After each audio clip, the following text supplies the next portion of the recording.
दोस्तों साल 2025 जाने को है, लेकिन क्रिकेट के एक ऐसे इतिहास के साथ हमें छोड़ के आगे बढ़ रहा है जहां पर हमने 2025 में कई मोड़ देखे, कहीं पर गम तो कहीं पर खुशियां देखी। किसी की आंखों में दुख भरे आंसू थे तो किसी की आंखों में सदियों पुराने खुशी के आंसू थे।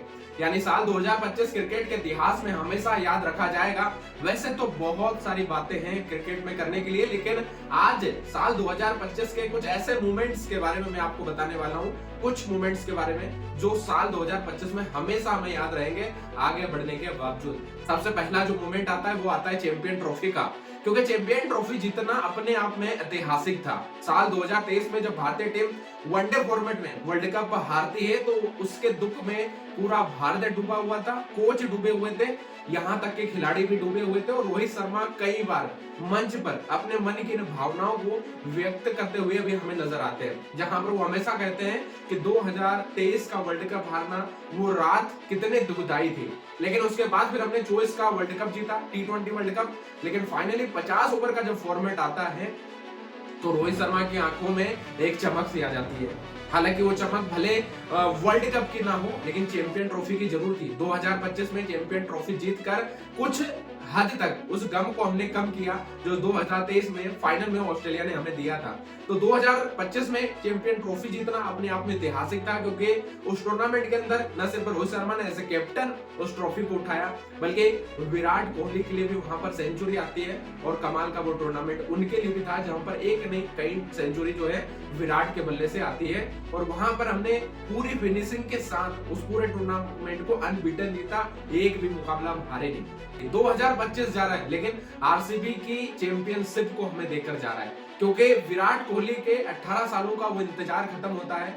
जहां पर 18 सालों से उम्मीद लगाए हुए विराट कोहली एक ही फ्रेंचाइजी के साथ जुड़कर जी जान से हर साल उसी जोश और जुनून के साथ आते थे, मेहनत करते थे, लेकिन ट्रॉफी हाथ नहीं लगती थी। लेकिन 2025 विराट के लिए ट्रॉफी लेकर आया। तो 2025 न सिर्फ टीम इंडिया के लिए बल्कि विराट कोहली और आरसीबी फैंस के लिए भी कई हद तक मायने रखता है और यह हमेशा याद रखा जाएगा।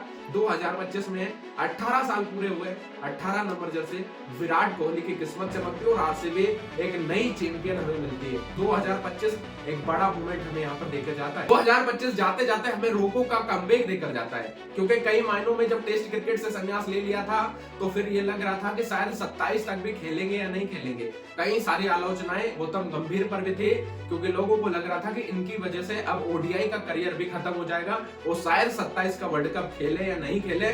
लेकिन अंत में ऑस्ट्रेलिया वाली सीरीज और फिर साउथ अफ्रीका वाली सीरीज में जिस तरीके से विराट का बल्ला चला, रोहित शर्मा का बल्ला चला, इन्होंने ग्रेटेस्ट कमबैक किया और उस कमबैक के दम पर अब उम्मीदें फूल रही हैं, फल रही हैं कि 2027 में हमें विराट और रोहित खेलते हुए नजर आएंगे। और उसके लिए वो विजय हजारे में भी इन दिनों बहुत ज्यादा मेहनत कर रहे हैं। यानी 2025 हमारे लिए रोको का कमबैक लेकर भी आता है। तो ये एक सुनहरी याद 2025 हमें जाते जाते देखकर जा रहा है। उसके बाद अगर बात करें एक लास्ट मोमेंट की, तो 2025 में खुशियों के साथ साथ हमें कुछ गम भी मिले, क्योंकि कुछ महान खिलाड़ियों के रिटायरमेंट भी हमें यहाँ देखने को मिले। सबसे पहले बात करते हैं रोहित शर्मा को लेकर। भाई ऑस्ट्रेलिया में जब बॉर्डर गवस्कर ट्रॉफी में नहीं चले तो फिर इंग्लैंड दौरे को लेकर बहुत ज्यादा चर्चाएं थी और ये चर्चा बीसीसीआई में चल रही थी, टीम मीटिंग में चल रही थी कि इंग्लैंड दौरे में शायद रोहित शर्मा को खिलाया नहीं जाएगा क्योंकि उनके फॉर्म के चलते।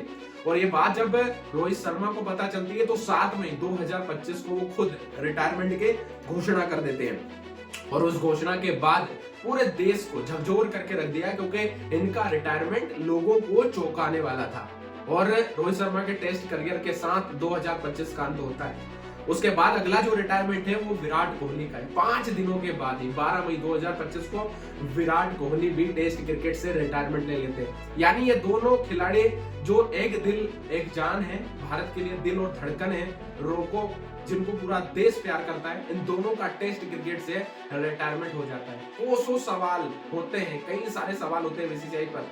बीसीसीआई को कोसा जाता है, कोच गौतम गंभीर को टारगेट किया जाता है, लेकिन कहानी आगे बढ़ती है और इन रिटायरमेंट के साथ ही 2025 का अंत भी होता है। न सिर्फ विराट और रोहित शर्मा का, बल्कि इस 2025 में हमें चेतेश्वर पुजारा का भी हमने रिटायरमेंट देखा है, जहां पर देश के लिए उन्होंने 100 टेस्ट मैच खेले थे और अब उन्होंने सभी फॉर्मेट से रिटायरमेंट का ऐलान कर दिया। रिद्धिमान शाह, उसके साथ ही पीयूष चावला, ईशांत शर्मा, ऋषि धवन, ऐसे कई खिलाड़ियों के रिटायरमेंट को लेकर आया 2025। यानी जहां पर रोको का कमबैक हुआ, चैंपियन ट्रॉफी जीते, आरसीबी चैंपियन बनी, लेकिन उसके साथ अगर बात करें तो इन खुशियों के बीच में कुछ दुख के क्षण भी थे, और वो कुछ महान खिलाड़ियों के रिटायरमेंट, और वो भी टेस्ट से। जिस तरीके से जो फिटनेस आज विराट और रोहित शर्मा की है, और जिस तरीके से इंग्लैंड और साउथ अफ्रीका वाली सीरीज में नजर आए, उससे आज भी कई बड़े महान क्रिकेटर्स को और हम सबको ये लगता है कि विराट और रोहित अभी भी टेस्ट क्रिकेट खेल सकते थे। और जिस फॉर्म में विराट कोहली है, इस फॉर्म में रहते हुए अभी भी वो 100 शतक की बराबरी कर सकते थे जो सचिन की। हालांकि अभी जिस फॉर्म में वो है, ऐसा लग रहा है कि शायद ओडीआई में भी वो ये कवर कर पाएंगे, लेकिन अगर टेस्ट खेलते तो कुछ और बात होती। हालांकि 2025 में आपको क्रिकेट का कौन सा मूवमेंट सबसे ज्यादा पसंद आया, मुझे कमेंट में जरूर बताना और सब्सक्राइब करके जाना। जय हिंद, जय भारत।